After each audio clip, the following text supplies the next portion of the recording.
Ниһаят, Башкорт юниор КВН лигаһы старт алды. Ошо көндәрдә Стәрлетамак ҡалаһында Көньяҡ зона фестивале үтте.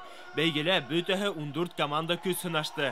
Әлшәй, Дәүләкән, Дыуан, Күмертау, Нефтекама, Салауат, Стәрлетамак, Өфө, Гафури һәм башка район ҡалаларҙан тапҡырҙар һәм отҡорҙар килгән. Бәйге беренсе йыл ғына үткәрелеүенә ҡарамаҫтан, сығыштар юғары кимәлдә булды. Biz dünya kamurlar çünkü tarihten bildiğimizse dünya kamurları Paris'e tiklem barı gitkendir. Biz Stəрлетамакка bu bizim maksatımız.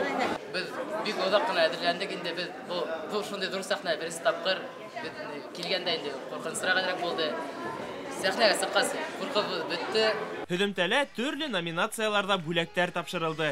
Иң яҡшы ҡатын-ҡыҙ һәм иң яҡшы ир-егет ролен башҡарыусылар Илнур Дәүләтов менән Зилия Тәжетдинова Тамыр каналының махсус бүләктәрен алып ҡыуанды. Өсөнсө урында Гафури районының Красноусол башҡорт гимназияһынан Һарыҡты кем ашаған командаһы. Икенселә Салауат ҡалаһынан 156-нсы саҡырым командаһы. Һәм беренсе урынға Нефтекама ҡалаһы башҡорт гимназияһынан Балаяндар командаһы лайыҡ булды. Еңеүселәр юниор лиганың финалына сыға. Уларҙы ҡотлайбыҙ. Марсель Мөхәмәтйәнов, Тау-Тау хәбәр өсөн.